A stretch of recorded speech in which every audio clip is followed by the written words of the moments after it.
How accurate is a polygraph test? 99%, sir. Ako po ay nagsasabi ng totoo. Hindi Hindi nga, ang tanong ko lang, Hindi sa ko palagay pa mo, alam. ikaw ba'y pumasa o bumagsak? Yun lang sagutin mo. Basta po ang sa akin. Hindi nga, sagutin mo lang sa palagay mo, anong feeling mo? Feeling mo ba ikaw ay pumasa o bumagsak? Opo. Pumasa po. Pumasa. Lumilitaw dito na ikaw ay deceptive. Ikaw ay nagsisinungaling. Bumagsak ka. Nagsisinungaling po yung subject nung ibigay po yung mga tanong na nabanggit po sa report. John Mark at kay John Patrick, pareho ang resulta. So, ibig mo sabihin, hindi sila nagsisinungaling. Yes, Your Honor. Dr. Papa, can you now affirm that the examiners who conducted the polygraph examinations that this committee is dealing with are indeed experts and worthy of consideration by this committee? Yes, Mr. Chair, I affirm. So I have here in my possession the results of the polygraph exams, and with the permission of my colleagues here, siguro para to divide the labor here, the committee will assign to the two gentlemen present in this committee hearing or members of this committee. I'm now referring to the Ruiz couple. So siguro if Senator Padilla, Senator Estrada can handle the husband's polygraph examination, which you have in your possession, and then Senator Tulfo, in the interest of time, will handle the polygraph results of the wife, Mrs. Ruiz. The role of this committee would be abbreviated. If the gentleman can concur with the chair, I now give the floor to Mr. Chair, pwede ako Mauna kasi si marami na ako nag-antay na Senator hearing. Tulfo. Mabilis lang po Siguro ito. ang ibibigay ko sa iyo yung tungkol kay, if you have in your possession the results of Mrs. Ruiz. According to age, Mr. Chair. Mrs. Ruiz, and then ang pwede nyo pong tanungin, Senator Tulfo, since this is an official document, pwede nyo tanungin yung nag-conduct ng examination na tinanong Hindi na, natin. Mr. Chair, nakita ko naman yung kanyang credibility. Nakita ko na yung kanyang qualification. So, I don't have to focus question on them. Mrs. Ruiz. Senator Estrada will focus on Mr. Ruiz. And then, if you're done with your questioning, we'll let Senator Estrada jump in. Pero bago Go ahead. lahat, Mr. Chair, meron na akong kikwento na reliable talaga ang lie detector test, polygraph test. Depende kung sinong agency ang gumagawa. Of course, in this case, NBI, mas lalo pa para sa akin. Although pag meron akong kailangan ipa-polygraph test sa programa ko, Truth Verifier yung na-hire namin, which is also a very credible agency sa detector test. Ikikwento ko lang po, recently meron pong isang pamilya minasakar, yung Mrs. Pinatay ng tadtad na saksak kasama yung kanyang dalawang anak. Okay? And then, na-interview ko po yung mister. Sinabi niya na wala siyang kinalaman doon sa krimen. Bakit niya gagawin yon? Bakit niya papatayin yung kanyang nanay, ay yung kanyang misis at yung kanyang mga anak? Imamassacre niya. Hanggang sa yung mga police blanco, they don't know kung sino yung suspect. Nung lie detector test ko po, yung si mister, nung makita ng mga pulis na deceptive siya, doon nagkaroon ng idea yung pulis kung paano nila atakehin yung pag-imbestiga. So, ang ginawa ng mga pulis, pinariinak yung father nung padre de pamilya at doon nahuli siya.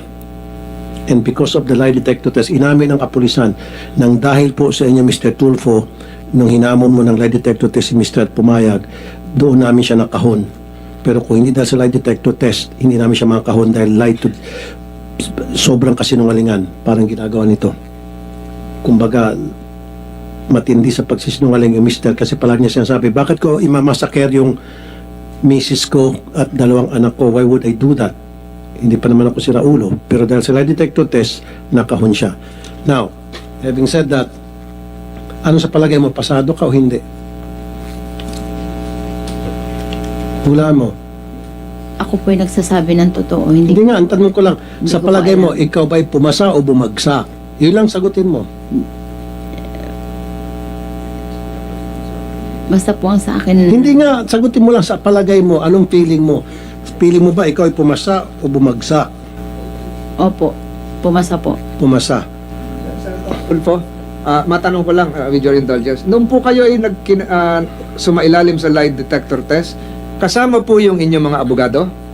Wala po, si Attorney Mortel lang po ang nandoon. Attorney Mortel. So, wala yung abogado nyo sa loob? Wala po, Your Honor, Mr. Chair. Okay. Pero may abogado nandun, yung committee chairman, yung committee secretary. Papirma lang noon. Okay, go ahead. And upon your request, kasi sa ngalan ng patas na paghihiring dito, di ba, ako naghamon sa inyo at hanggang sa pumayag kayong dalawa after consulting with your lawyers. And then, sabi ko, para maging patas, hinamon ko rin yung dalawa at pumayag yung dalawa. Tama? Maliwanag. Ikaw lang, tapos aakyat na ako. Lumilitaw dito na ikaw ay deceptive. Ikaw ay nagsisinungaling. Bumagsak ka. Tulfo, in the interest of fairness and in the presence of the Commission on Human Rights, the chairman is directing the committee secretary to furnish a copy of the polygraph results to the counsel of the Ruiz couple. Para alam niyo po yung pinag-uusapan. Patas po dito sa committee ito, bibigyan po kayo ng resulta, official result ng polygraph examinations. Comsec, pakibigay na. Tuloy niyo po, Senator Tulfo. So, yung sinasabi kanina, nung pagpasok ko rito, ang dami tayong mga witnesses, ang dami natin pinag-usapan, pag ilang araw natin hearing, ang bottom line dito is, kung ikaw ba ay sinungaling o hindi.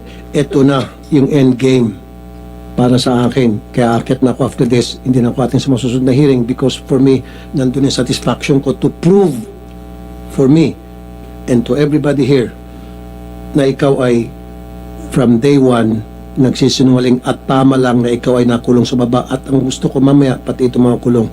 So ito magpapatunay na ikaw ay nagsisinungaling. Period. Nakwento ko na, dagdag ulit, medyo backtrack ulit. Sinabi ko lang kanina, Mr. Chair, meron ako isang case na nasolve ko, massacre ng isang family ng dahil sa lie detector test. Dahil sa lie detector test, yung pulis alam nila kung paano atakihin yung pag-iimbestiga, nakahon hanggang sa Mr. Chair, umamin yung padre di pamilya na pinatay niya yung kanyang mag-iina dahil sa selos. Yun. Okay? Yun lang po, Mr. Chair. Salamat, Mr. Estrada, Senator Estrada. Mr. Chair. Salamat po. If I can cite the pertinent provision of the lie detector result, this is polygraph report 2023-046-C, signed by John Greg Ferran, polygraph examiner, and reviewed and approved by Mr. Basilio, and approved by Assistant Director Romel Papa. Ang nakalagay po dito, and then before that, yung pong abogado nyo nandun nung first attempt ng polygraph. Wala po, Your Honor. And then nakadalawang attempt yun eh. Yung, di ba, yung una, yung masama ang pakiramdam o kinabukasan. Wala. Yung una, wala rin. Wala po. So, tatanungin ko ngayon ang NBI, ano pong ibig sabihin ng indicative of deceptions? Who can answer this? How do you explain this in layman's language? So yung ibig sabihin po, Your Sa Honor, Tagalog, oh. ang ibig pong sabihin, nagsisinungaling po yung subject nung ibigay po yung mga tanong na nabanggit po sa report. Ano ba yung tanong? Kung ikaw na magbasa? O So dito po, Your Honor, sa polygraph test ni Franelyn Ruiz, yung mga tinanong po sa kanya na nagsisinungaling siya ay ito po. Totoo bang lahat ang mga akusasyon o paratang laban sa iyo ni Ate LB Vergara? sagot? Ang sagot po niya ay hindi po, pero meron po siya dito ang deceptive reaction. Yung pangalawa, Okay. ikaw Ano ba yung- mismo? Ang Mabalik ko lang yung sa tanong ni Senator, if I, with the permission of the Chair, mabalik ko lang yung sa tanong ni Senator Francis. Ano ibig sabihin nung indicative of deception? Ano naging reaction niya nung tinanong mo siya? Nagkaroon po, sa polygraph tracing segment po kasi, Your Honor, meron po isa lang 4 na klase ng tracing segment. Isa po yung average tracing segment, yung sunod po ay reaction tracing, pangatlo po ay relief tracing, at saka yung pang-apat po ay distortion tracing. Pagka po ang subject ay nagsasabi ng totoo, usually po makikita doon yung tinatawag na average tracing. Average Yes po. tracing. Yes po, ang ibig Alright. po sabihin nito, ito po yung kanyang normal na tracing segment. Na kung saan, Nagre-reflect ba yan sa ano nyo? yes po, sa equipment? chart paper po, yes po. Alright. So pagka nagsisinungaling po yung subject, lumalabas po dito yung tinatawag na reaction tracing. Sa Yung- layman terms po, reaction tracing po. Yung sa layman terms po, ito po yung nagde-deviate po yung tracing segment from yung average tracing po, nagde-deviate po kung anong klaseng pattern po yung lumalabas. Nababago po, nababago po yung sinasabi kong average tracing po, yung normal, nababago po yan. At the time na ibinigay po yung tinatawag na relevant question. So, pag nagsinungaling, kuha ka agad. Yes po. O ito, nagtanong ako kanina kung nandun yung abogado ng first night eh. Eh sabi nyo, wala. Ito sinasabi ni Atty. Mortel, nandun ka raw, Atty. Arugay. Nung magpapirma po, patapos na po, magpipirma ako ng Hindi, papel. nandun ba yung abogado nung unang gabi na sumama yung pakiramdam mo, ipopolygraph ka sana, tumaas lang yung BP, kaya hindi natuloy. Your Honor, I was accompanying Mr. Ruiz Oh, and the tinandun other nga. 2 persons who were inside the Padilla So you were conference there? room. Oo, She kung was sina- downstairs, Your Honor. No, Kasi but kung- you were present in the premises. I was present during the conduct of First attempt. at that time. Can I relate Hindi, the sequences, Your unang Honor? pagkatapos ng hearing, di ba, I was nag-polygraph? here from 1 p.m. until 6 p.m., Your Honor, during the conduct of polygraph examination for Mr. Ruiz as well as the 2 other witnesses. Ano nga, What kaya- about- After that, Your Honor, we went down to Oo, see my hindi natuloy client. kay Mrs. Ruiz kasi nga, High blood. high blood. Yes, Your Honor. Oo, so nandun, may counsel doon, di lang natuloy. Kaya kung talagang mali, di ipo-polygraph natin to si committee secretary na. Ito na yung nalilin lang tayo, naliliis. So, We were together all that time, Your Honor. Oh, Me nandun and ka. Attorney Mortel. What about the second attempt dito sa pag-polygraph test kay Mrs. Franz? Were you there? Were you At- present? At the time that I arrived, Your Honor, they were already inside the room downstairs, Your Honor, and there was already machine that was attached to my client. Did you enter the room? At that time, Your Honor, I entered the room for purposes of counseling her with respect to the You were document there. that the NBI was asking her to Yes, sign. you were- After you that, were Your Honor, I present. was... may abogado naman pala Ito eh. naman si... Hanggang ngayon pa ba? Kanina, Hanggang walang ngayon, abogado. hanggang ngayon pa, magsisunungaling ka pa rin? Ha? May I clarify, Your Honor? Mrs. Franz, hindi, tanongin ka lang si Mrs. Franz. Sinasabi mo rito sa committee to, wala kang abogado.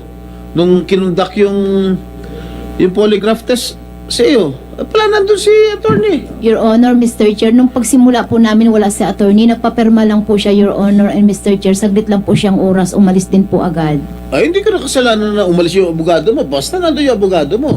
He was the one Nakita niya nakita niya na alam niya you na were mayroong polygraph undergoing examination. polygraph test. Oh. Hanggang ngayon, sinungaling ka pa rin. She is nodding her head. So, Senator Estrada, you can proceed with Alright. your questioning. Okay, sa NBI, okay. Nung kinunan mo ng who conducted the polygraph tests dito sa mag-asawa? Yung sa babae po, Your Honor, si Greg Peran po Sa yung babae? nagkandak ng... Sa lalaki? Ako po yun. Alright. Nung kinunan mo ng polygraph test itong si Mr. Ruiz, pwede bang ilarawan yung kanyang disposisyon? Kalmado ba siya? Ninenervyos ba siya? So, nung kinunan po, Your Honor, ng polygraph examination si Mr. Ruiz, kalmado naman po siya at saka cooperative po. Cooperative? Yes po. Okay. Ikaw naman, Mr. Ferran? Yes, you, Your you Honor. conducted the polygraph test to Mrs. Franz. Am I right? Yes, Your Honor. Kumusta naman yung disposition niya? Nervous ba? Kalmado ba? O stress siya? O whatever? Nung una po kasi, Your Honor, is hesitant po siya kasi nga yung counsel niya that time is may inasikasa po mga documents. So, sinasabi niya na kung okay lang daw na antayin niya yung counsel niya that time.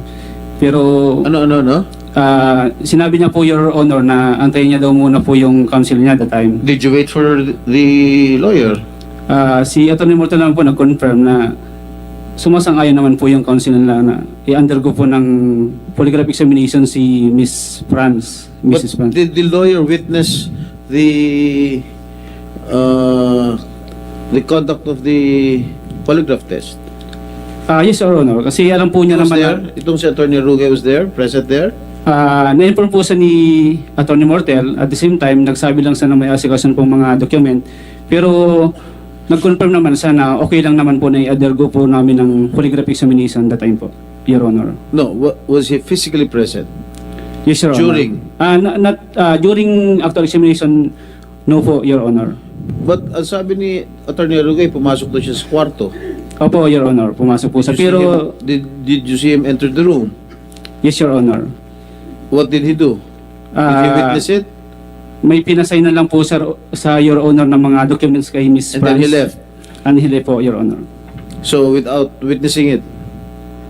Yes, Your Honor. But before I conduct examination, Your Honor, nagpapirmo po kami ng consent or pahintulot po kay Miss Franz na pahintulot po para i-undergo po siya ng polygraph examination that time po.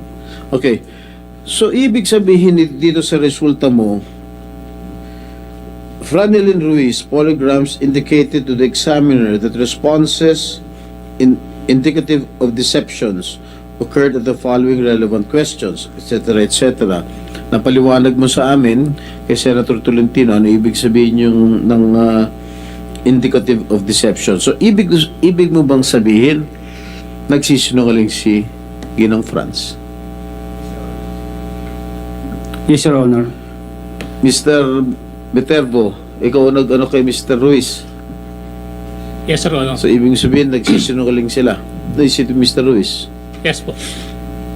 Paano yung talaga nasisiguro na talaga nagsisinungaling?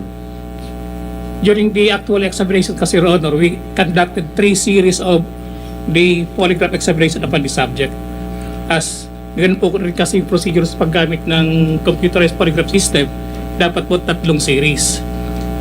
So, after po ng 3 series na yon, tiningnan po naming results, consistent po yung kanyang reaction doon sa tanong na ibinigay ko sa kanyang during the actual test. Consistent denial. Yes po, consistent po na nagsisinungaling siya doon sa... Consistent na nagsisinungaling. Yes. Pero, ang sagot ni Pablo, ang tanong mo, nakita mo ba o nakaharap ka ba nung nasaktan o minaltrato ni Franz si LV mula nang siya ay namasukan na magtrabaho sa inyo noong August 11, 2019? Ang sagot niya, hindi po. Second question, yung bang tinatago, pinagtatakpan mong ginawang pananakit o pagmamaltrato ni Franz kay LV? Ang sagot niya, hindi po. So, paano mo nalaman na nagsisinungaling? So, base nga po yung ano sa result na record po ng computerized polygraph system po namin. Mhm. Di ba, minsan tumataas yata yung blood, yung presyon. Is that an indication na nagsisinungaling? Hindi naman. Hindi po. At the time po kasi, Your Honor, na nakita namin na tumataas po yung BP niya, hindi po namin itutuloy yung polygraph examination. Dahil hindi po siya suited for... Okay, can The you, actual test. kasi layman lang kami, no? hindi namin alam, we are not familiar with this lie detector test or this polygraph test. What are the indications para malaman, for us to know that the subject is lying? Aside from what you said, ano pa bang indications meron that are present? So, nakadepende po kasi kami, Your Honor, doon po sa nire-record po ng instrumento. Kung ano po yung lumalabos po sa instrumento, doon po kami nagbibigay po ng conclusion. You want to add, Mr. Ferran? Sige. Dr. To make it simple, ang beauty ng polygraph is there are certain things that we cannot control. Physiologic ang term, pero sa Tagalog, heart rate, breathing, blood Correct. pressure. Ito yung mga bagay na hindi natin kayang i-control. Yeah, will it reflect in the machine? Yes, Machine ba and yan? yan yung sinasabi niya. Ayun, kasi masyadong masyadong malalim technical. yung Then, masyadong yung mga terms mo, hindi namin naintindihan eh. Yung series, sinasabi niya, nagtatanong tayo ng mga tanong na alam natin na tama. Anong pangalan mo? Anong birthday mo? So nakikita yung natitrace, nakikita yung Malalaman tracing. kung ninenervyos ka. Yes. Ayun. However, pag gusto mong magsinungaling o pag nagsisinungaling ka, hindi mo makokontrol ang cardiac rate mo, ang breathing, Correct. ang respiration. So, yun ang beauty ng machine. Yun ang Kaya nga, pinupunto ko. yeah. To simplify it, masyadong Kumbaga patatay. sa To simplify lang. sa law masyadong Latin ang sinasabi mo, hindi namin maintindihan. Oh, sige, i-simplify mo pa, Dr. kaya, Paco. kaya paulit-ulit itong tinatanong. Binanggit nila kanina, 3 series. Tinitingnan natin yung consistency, yung bang tracing ng heart rate mo, respiration, cardiac rate, blood pressure, consistent. Titignan doon, nakikita kung ano yung parte na nagkaka-spike. So pag nagkaka-spike, chances of lying is higher. Okay. In their case, siguro these two gentlemen may answer it kasi sila nag-contact ng examen. In their case, nag-spike ba yung kanilang heart rate, blood pressure? Yes, Your Honor. Sino sa kanila? Both of them? Both of them po. Nag-spike yung heart rate? So that is an indication na nagsisinungaling sila. Is that the only indication? Before you answer, siguro, in the interest again of fairness, nakikinig ang human rights, ano yung possible impact ng anxiety, high blood pressure, stress, kung mag-undergo ka ng polygraph? Mag-spike ba o normal lang? Kasi may doktor naman kasama dito, di ba? Meron bang magiging influence yung mataas ang BP mo? Kaysa kung normal ka lang, relax ka, kung mataas ang pressure, ang blood pressure mo, baka lumabas ka sinungaling. Meron bang ganun yan? Sir, that's precisely the reason why we get baseline vital signs bago natin i-test. And that was the reason why in the initial test, there was no test done because mataas ang BP niya. But I totally agree with you na high blood pressure, anxiety can cause it. So that's the reason why at the start, meron tayong mga standard questions. So pinahinga muna siya. Pinagpahinga siya. Pinatulog muna siya nung gabi, kinabukasan nung siya. time na yun, sir, yes. So nung Yeah. binipi siya, okay na yung BP niya. Kinabukasan. I would presume. I wasn't there, Your Honor, sorry. So the following day, Your Honor, nung bago namin in-examine si Ms. Ruiz, pinabiti po muna namin at the same Okay na. nung resulta po is normal na. Normal. Yes po. Okay, doktor ng Senado yon. Yes po. So normal siya, kaya tinuloy niya yung polygraph. Yung BP niya po that time is 120/71 po. So okay yun. BP ng teenager yun. Diba? Normal. So relax siya. So that can result into the accuracy of the test. So, ang tinatanong lagi pag may polygraph, yung mga countermeasures. Paano magiging are there countermeasures to detect any false results or meron bang ginawang ganon? Paano yun? Paano mo nasagot yun? Mr. Basilio, mas eksperto kayo dito. Good afternoon, sir. Regarding sa mga questions regarding sa unsatisfied subjects ng mga na polygraph, we conduct another series of examination by another examiner, sir. That's called what? Countermeasures? Yes, sir. So, nag-conduct din tayo ng countermeasures. Yes, sir. So, to really validate. Yes, yes, sir. Okay. So, ibig sabihin, kahit hindi ka duda dun sa unang resulta, isa-subject mo to sa countermeasures para masyerto talaga na tama yung resulta. Yes, Your Honor. Okay. Can you describe briefly what a countermeasure is? To educate all of us here. Ngayon lang narinig nung iba yung countermeasure. Yung para makasigurado ng lehitimong resulta, Honor.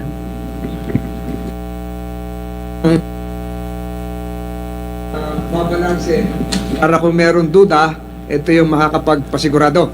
Yes, sir. Sa actual examination, there are 2 questions to be asked by the examiner to the subject. Yung irrelevant questions. that the subject can really answer yes. Truthful siya.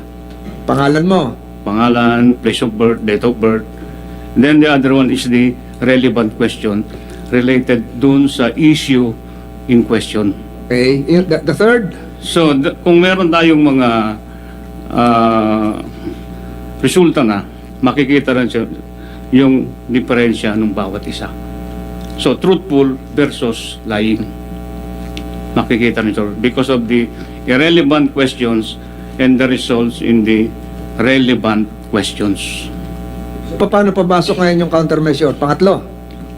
Yung pangatlo, sir, pag hindi satisfy yung subject, yun nga, sir, they can request for another examination by another examiner. Ito ba sa mga pagtatanong natin, nakailang questioning tayo? Ilang questions? Salamat, Mr. Basilio. Sa bawat subject, Your Honor, as requirements po kasi ng computerized polygraph system, parati pong 3 series. Tatlo. So kahit walang request, nagpasok kayo ng countermeasure. Ensure. Yes, but at the same time po kasi, Your Honor, as the countermeasure po dun sa mga involuntary movement of the subject during the actual test, meron pong parte yung instrumento na nadidetect po yung mga movement pong nangyayari during the actual time. Yung subject naman, hindi hihingi ng countermeasure yun kasi hindi naman nila ngayon lang nila narinig na may countermeasure. Di ba? Di ba pwede, sir, pwede ba ako mag-countermeasure? Wala naman ganun, di ba? Kayo na lang yon. Part ng standard practice. Is that correct? Yes, Your Honor. Senator Estrada? Thank you, Mr. Chair. Director Papa, can a polygraph test be manipulated? Actually, matagal na namin gustong itry.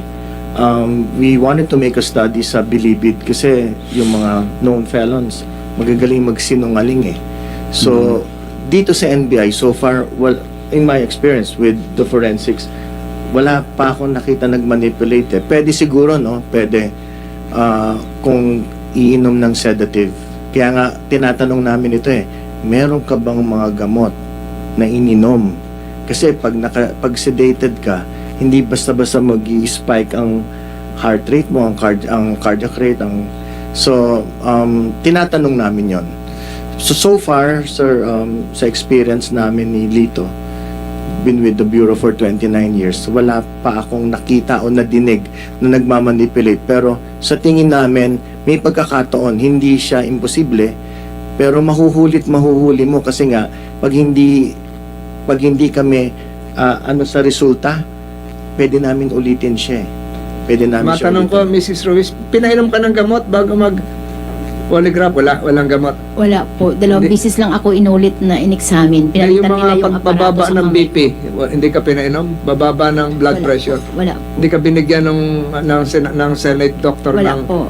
Wala po. Hindi ka, nagme-maintenance ka ba? Wala po. Wala. Okay, salamat. Salamat po, Mr. How Chair. accurate is a polygraph test? Sir, actually, if you ask examiners from NBI, 99%, sir. We cannot say 100%. Are there any other agencies who conducts polygraph tests? Sir, we have PNP PNP. and other private corporations, sir. All right. Who conducted the polygraph test dito sa dalawa? Sa dalawang witness. Sir, sa dalawang witness, yung kay John Mark, po ako po yung nag-examine, Okay. tapos kay Patrick naman po si Greg Peran po. Si? Patrick Simbahan. John John Patrick Sambahan po, Your Honor. Sambakan po si Mr. Peran po yung nag-conduct ng polygraph test. Kasi both results indicate that there were no specific reactions indicative of deception to pertinent questions relevant to instant investigation. Both of them, ito yung kay John Mark at kay John Patrick. Pareho ang resulta. So, ibig mo sabihin, hindi sila nagsisinungaling. Yes, Your Honor. No spike ng heart rate, no spike ng blood pressure, nothing whatsoever. Yes. Nothing, no indication. Tanungin ko, Senator, may ininom ba kayong gamot na Ha? Nagme-maintenance na ba kayo? Wala po.